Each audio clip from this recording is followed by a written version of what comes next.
Hi, everybody. We're going to look at a song called Hate Songs by Eager Sales. We're at beautiful Mercy University Music.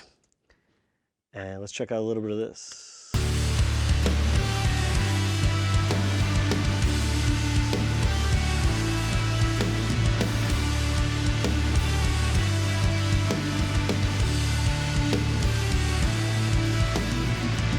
I hate songs about songs. I love tunes about side projects that go wrong. I wanna head out and walk off this line.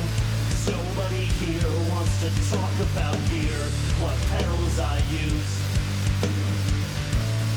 Do you mix into a limiter? It's 96K. So the NPR crowd gets what we say. Do I ask too much of you?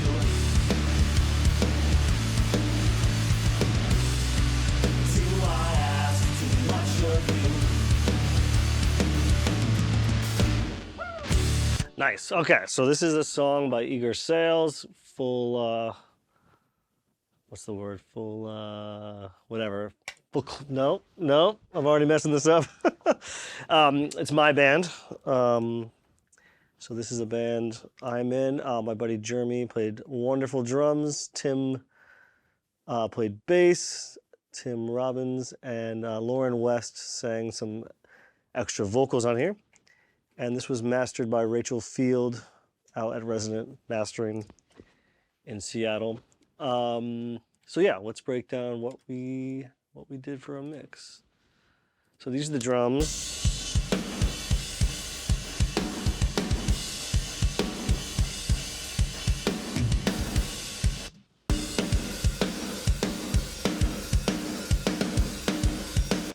All right, let's see what we got cooking over here. I haven't opened this since we finished this. Kick drum.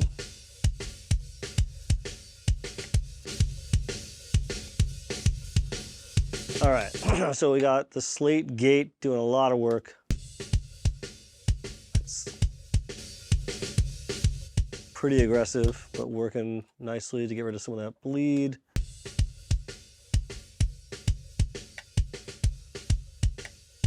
Doing some sculpting with that, getting rid of a lot of 230-ish, a little 60, trying to tame some of that beater sound. Been really liking the 160 on drums. In parallel, so about 75% wet.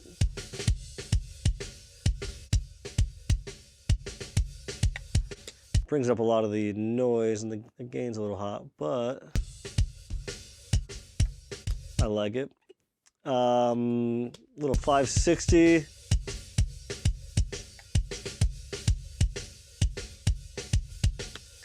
Guess I felt like I needed a little bit more low end, and I guess I needed that attack back. It's funny to go back and watch a mix after you mixed it and just be like, why did I do these things?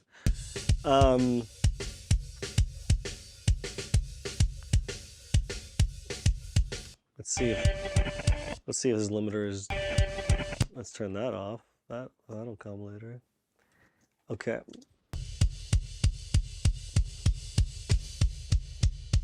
Come on.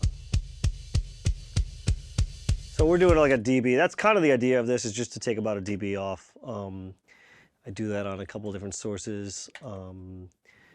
And yeah, so I'm not trying to destroy the kick sound with this, just a little bit of like a dB or so. We have a sub kick here.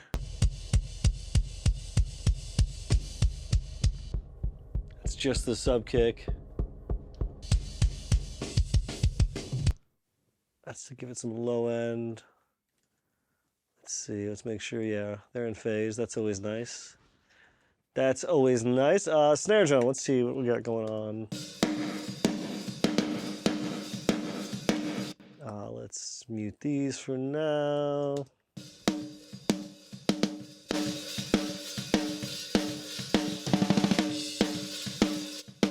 So again, really like this slate gate.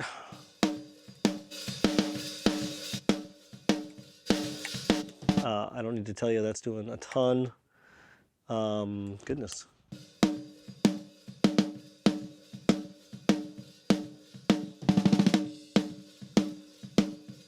So adding a lot, oh, only 6, it looks like way more. 6 dB at about 180.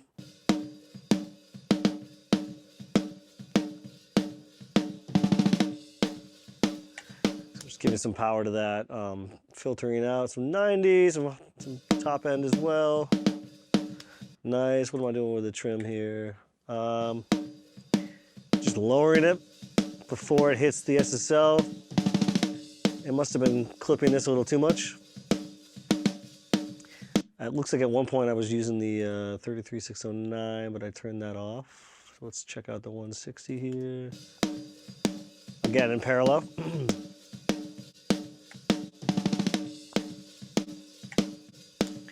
We got another L2.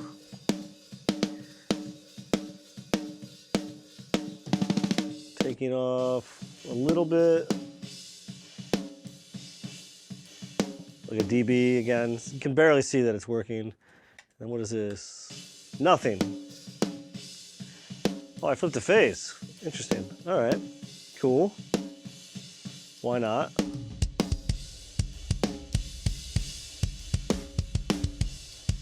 So snare bottom. I also flipped a phase, so it's probably the relation to the overheads. Towards the end, we did add a trigger. Let's hear that. Yeah.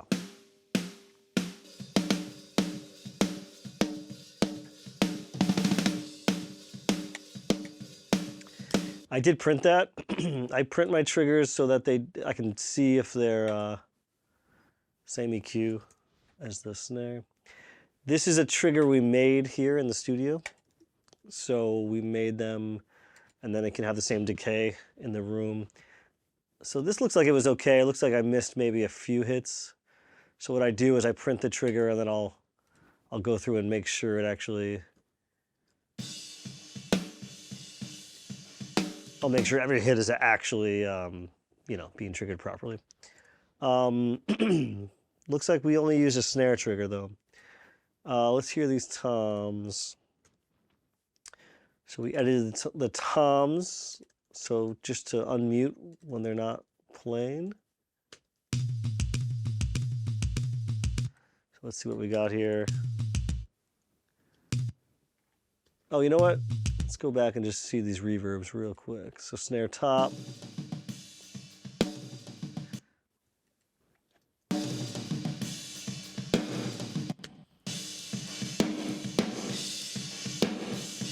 So we got a 3. Wow, that's a lot, even for me. So let's see what we got here. We have the Sunset, which is a Bricasti.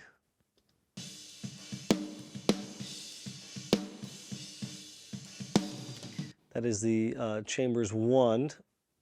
I thought I used the Sunset Chamber, but that's okay. Then I use this non-Lin.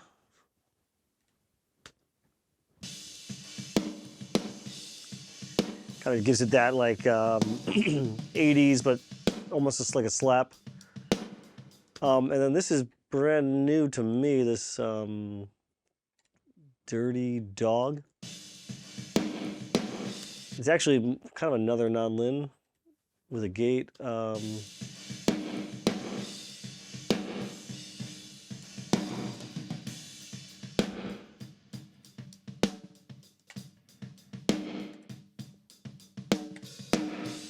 I just really like how insane that is.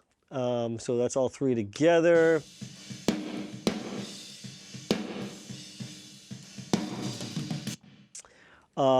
Let's see, on the kick drum, in the toms, we also have this R bass.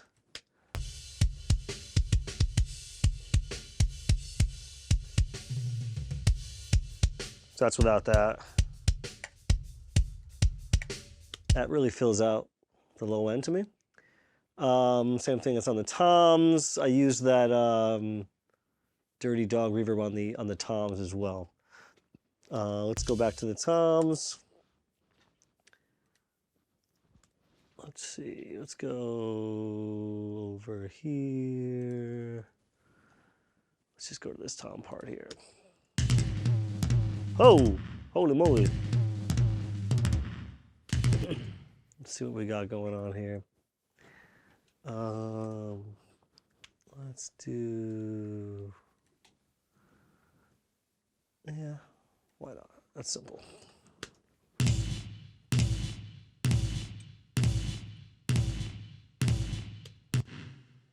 I'll mute this reverb for a second. Oh, okay, that dog reverb is really going nuts on those toms. Again, slate gate doing its thing. Even though we edit the toms.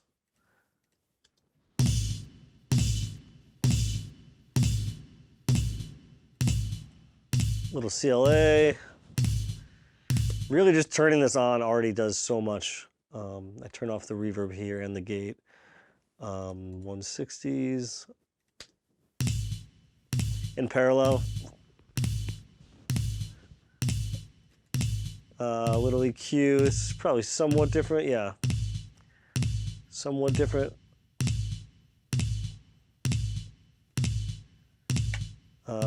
And then a little soothe to still tame some of that extra cymbal bleed. Always trying to figure out how to make that, how to tame that. Adding a little bit of 110, cutting some 350, and then trying to tame some of that high end as well. Going to a bunch of reverbs on the toms. Hi-hat, very exciting. Nothing. Just cutting a lot of that out. Overheads.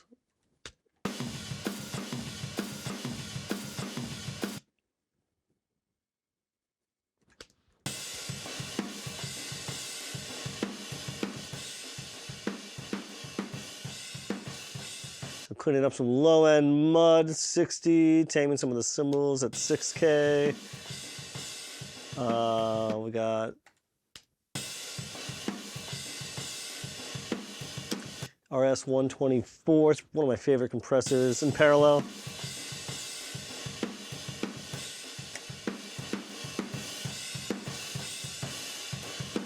I guess I felt like I needed some more.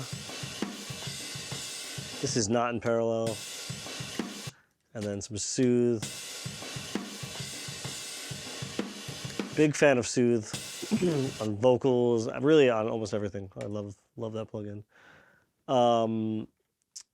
I didn't use the AEA. I think there was something wrong that day with that mic. And then some room mics.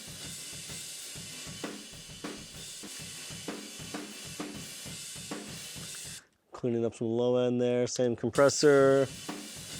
RS 124. I guess I probably just copied these over. But that would have been printed with a lot of compression, probably 4050s or U87, something like that. And then I also send the overheads through the Bricasti when we record. So that's just the overheads molted into the Bricasti, and then we just record that into the session, if that makes sense. Let's see here. I'll turn these back on.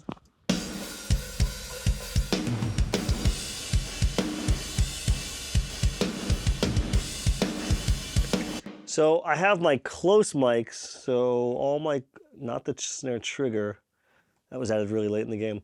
All my close mics up into the toms are going into this drum submix.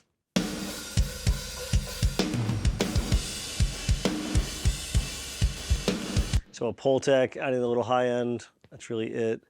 2500 in parallel.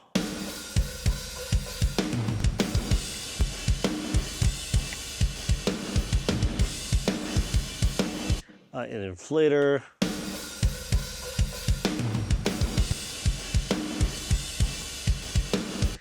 Wow, more compression.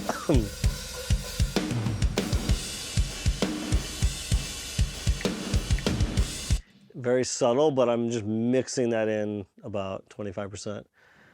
I generally use this as my parallel, chain here.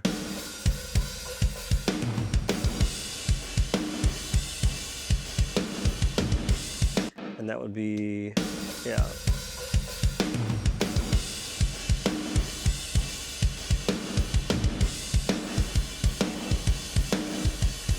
So blended it, let's hear that by itself. Let's do this. Let's turn off the reverbs. See what that sounds like. So.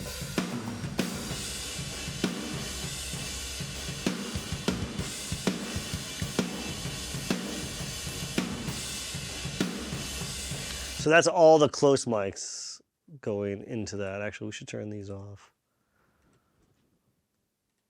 Come on. Okay. That makes more sense now. So that's just the close mics.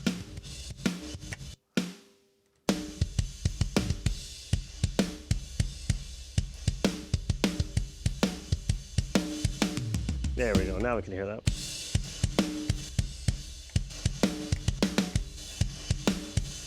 And now we can hear that better. Let's hear what's going on here. There we go. Let's turn off the snare trigger because that's not going in there right now. There, okay.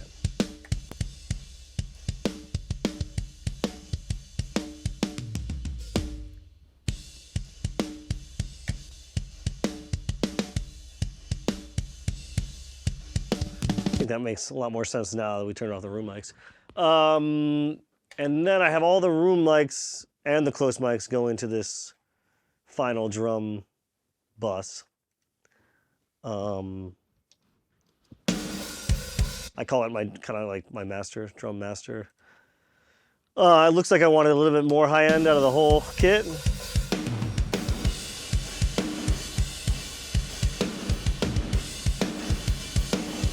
Along with that high end, I wanted to tame the high end. And then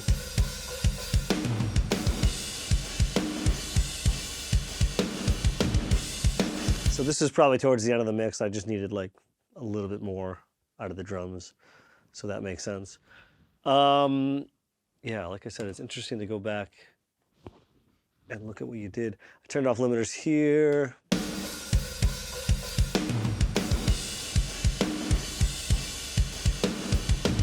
And Jeremy, we didn't quantize this. He played it in. He really he came in and absolutely destroyed this song. Not against quantizing. I'll quantize anything. We got rid of the room tones in some areas, and definitely those toms. So that's the drums. Let's hear the drums and bass. Nice. At the moment that nobody's playing.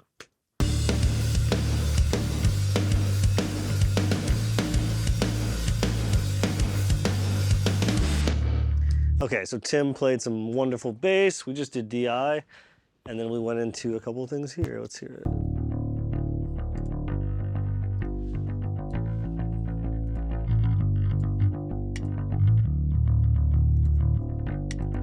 So that's doing some heavy lifting, as you can tell.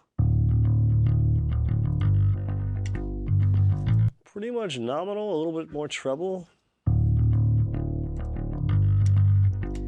We really wanted the bass to bite in this song. There's so much fuzz in the guitars that it kind of eats it up a lot. It's a little sculpting there, nothing too crazy. I love the 550 for a little 3K.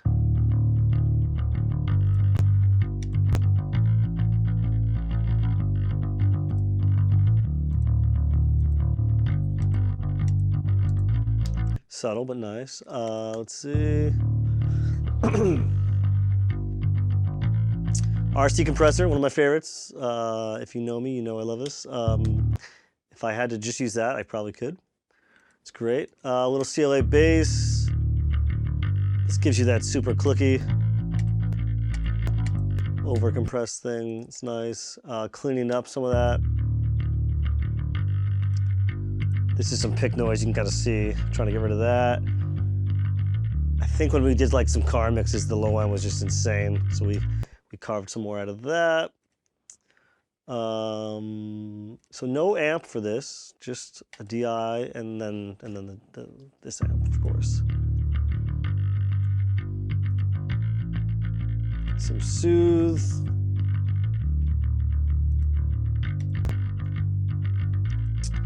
LA2, sorry. L2 doing maybe a lot.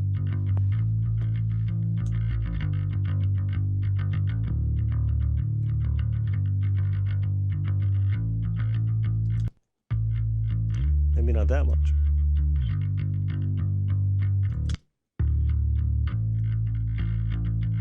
Okay, all right, not too much. So that's the bass. Again, let's do the bass and drums, then we can introduce some keys.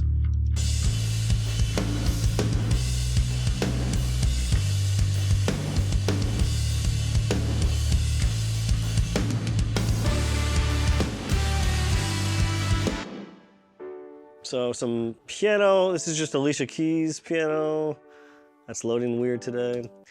Put the Neo Warble on it. So that's like normal MIDI. Just wanted to kind of mess it up a little bit. It's also a little bit in parallel. This takes up a lot of processing. I would usually just print this. An organ. Oh yes.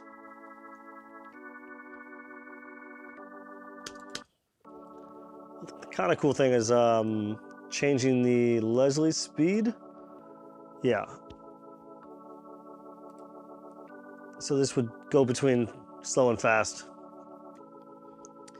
A little high-end boost.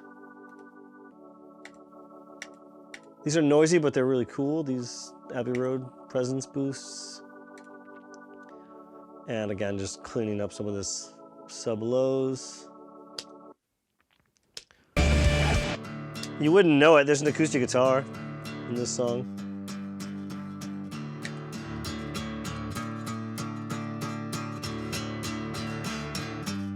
Get rid of these sub-lows.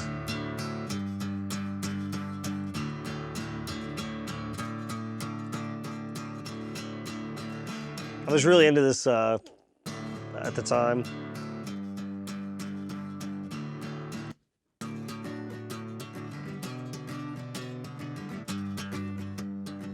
Probably doesn't need this acoustic, but I was feeling it at the time.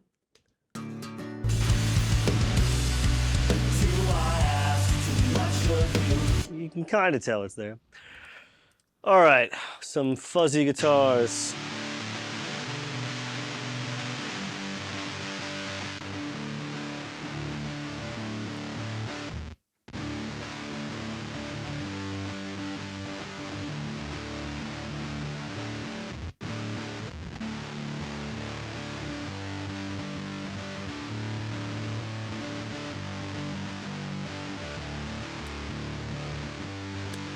I should have remembered how I recorded these. This might just be guitar into the simplifier, which is the, it's like a pedal amp.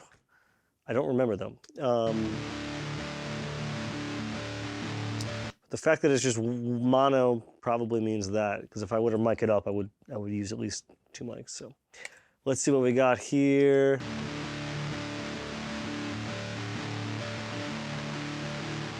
Clearing up some of that low end. I know what fuzz that is. That's the Earthquaker Devices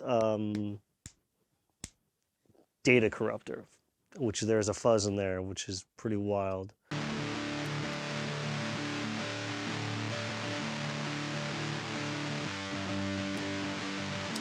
Yeah, trying to make it work in the mix was... Added a lot of high end here.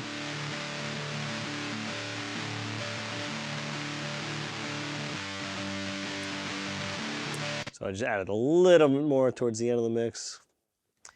So yeah, getting those to work was actually quite difficult because the amount of range they take up.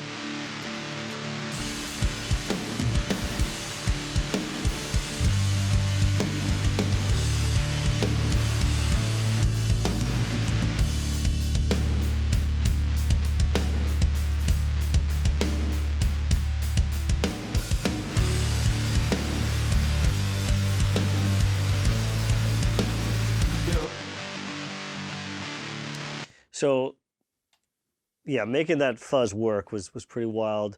This is interesting.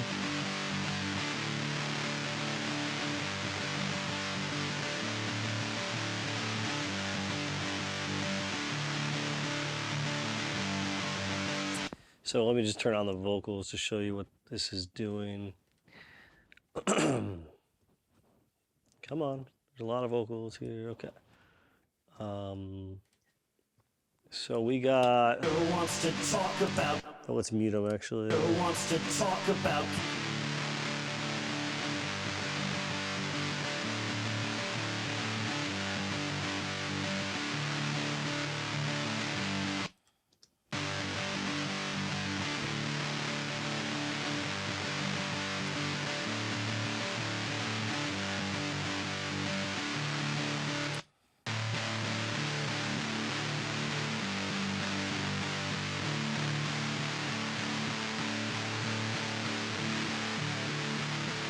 So what's going on here is the vocal.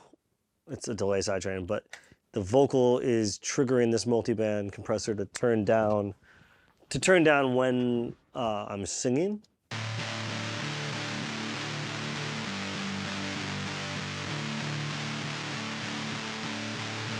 So the idea is that you can have the guitars in your face, but then every time somebody sings, it kind of turns down the guitars a little bit.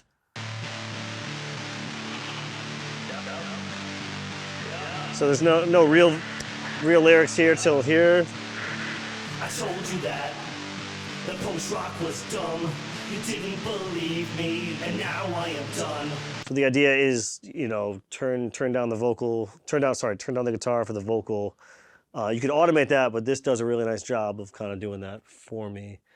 I've been using this a lot on different mixing. I'll do it on keyboards. Generally chordal instruments like guitars, keyboards. We got some other guitars here. This is a lead. Let's see what this lead does.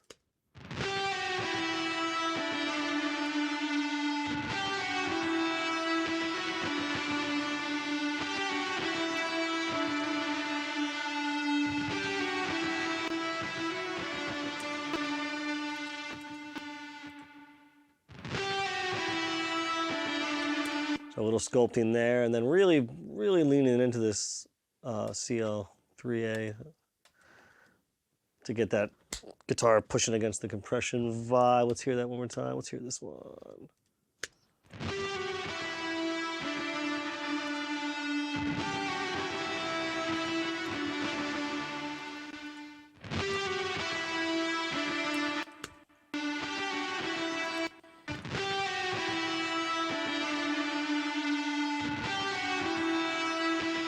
It's just like a dB, but it really pushes into that in a nice way. What is this? Let's see what this is. Oh, there's a solo. So this was, you could tell this was real mics because I named the mics.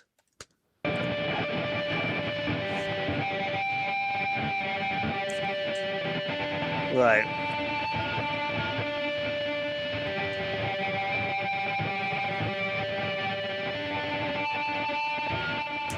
Right. Now this is coming back to me. I mic'd this up because I wanted the feedback, so I played this in front of the amp.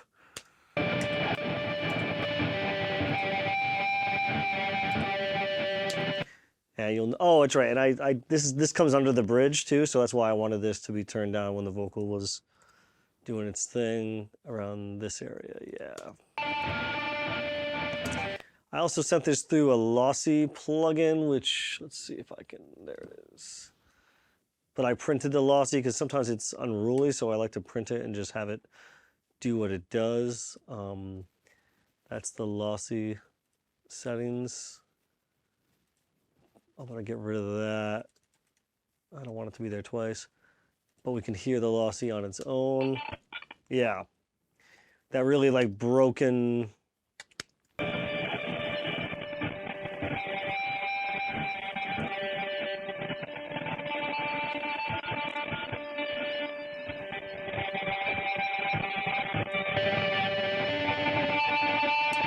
Yeah, that plugin's insane. Really interesting textures. That's with the gate pretty high up, so you have to do that. And I think that's all the instruments. And now we get into vocal land. A lot of vocals. Lauren West added some beautiful vocals as well. So I would have recorded these. I imagine I would have tuned these as well. I hate songs about songs. I love tunes about side projects that go wrong. I wanna head out and walk off this line, 'cause nobody here wants to talk about gear, what pedals I use.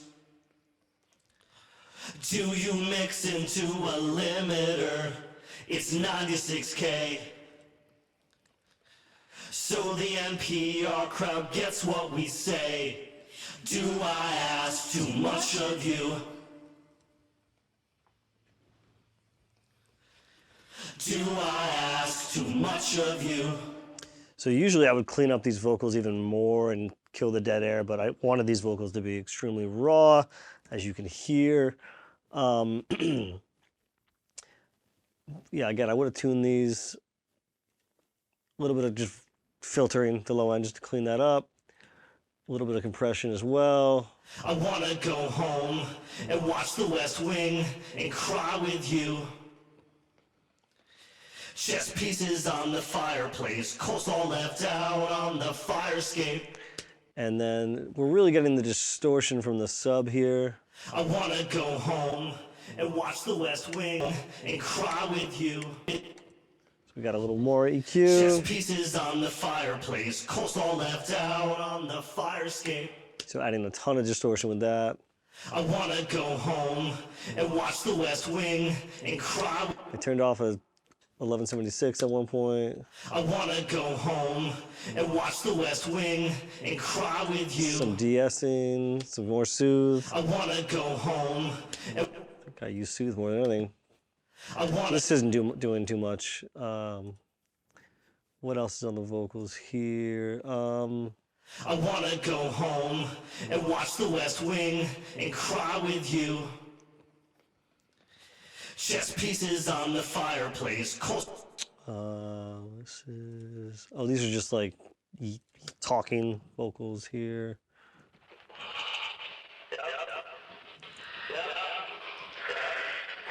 Just threw a lot of crap. Threw a lot of noisy stuff. Didn't believe me, and now I am done. Just gives that solo section some love.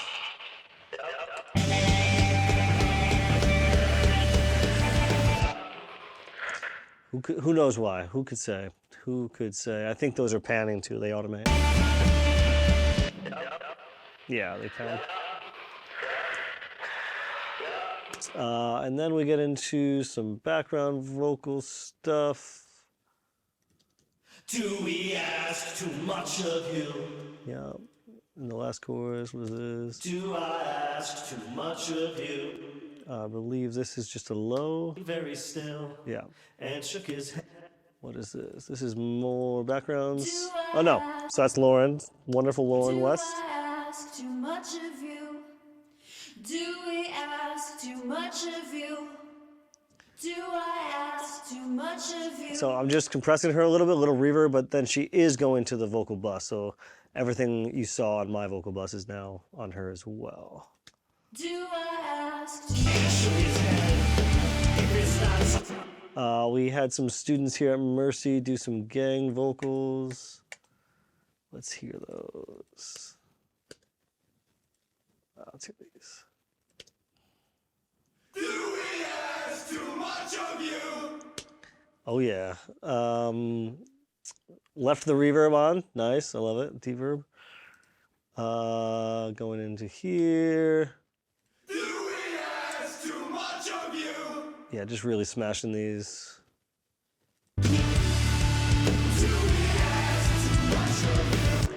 Oh, and then there's this bridge section where I do this kind of, I don't even know. Let's see here. I told you that the post-rock was dumb. I showed you.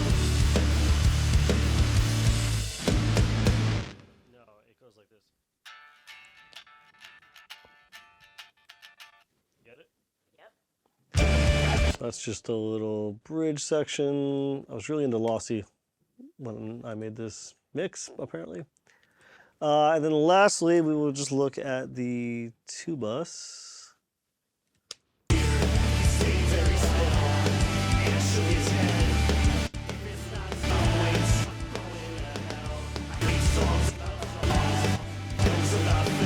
So yeah, Rachel Field mastered this. So I took off the limiters when she mastered it, or at least I turned them down. Let's do that. Why not? Why not? Probably would have done something like that, and then yeah, okay.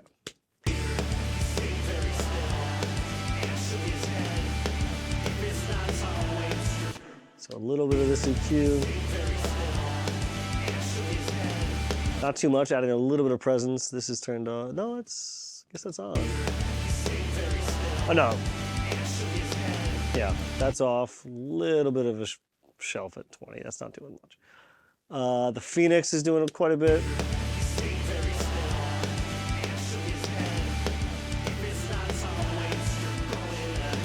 Just kind of pushes it forward. I like that a lot. Let's see.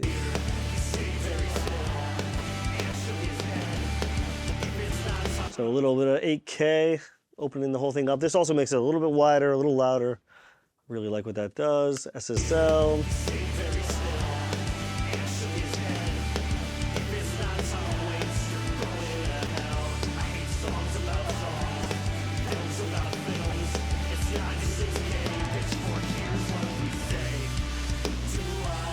This is slightly parallel, like 75, 80%. I'm also not trying to go past like 2.5, 4. You can kind of start to destroy your mix with that. The side chain on as well. So nothing below about 90 or 100 triggers the compression. Inflator.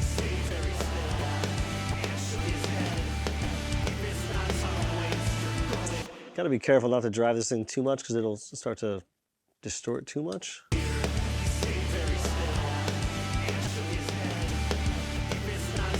I think we got away with it this time, but that can be dangerous. The God particle.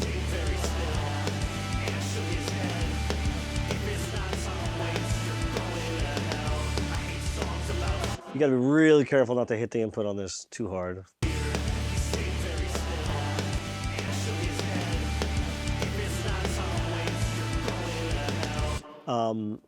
We could talk for hours about this plugin. It's kind of a love-hate relationship. Generally, I'm not using the limiter because we did get this mastered, but I will use the limiter, not really go past like 2 dB. I added a dB of the highs, which kind of pushes into this multiband limiter. A really cool trick I saw somewhere, which I used the regular setting, but if you want to turn off this multiband, you can use that external and just not send it anything. That's a really cool trick if it's going like way too crazy. Yeah, this plugin's nuts, but I've started to really dig it. And then sometimes I'll use an L2 just at the very end, and then this is to capture any like overs that might have been happening. But it's not really any happening, but it's just something I do.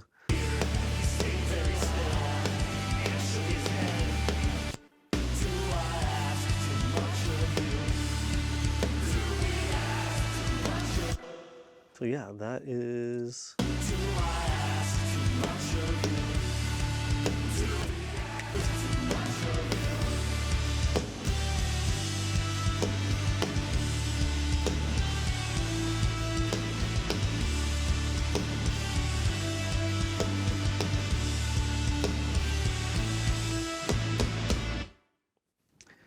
little volume automation on the input and the on the entrance and the exit of the song.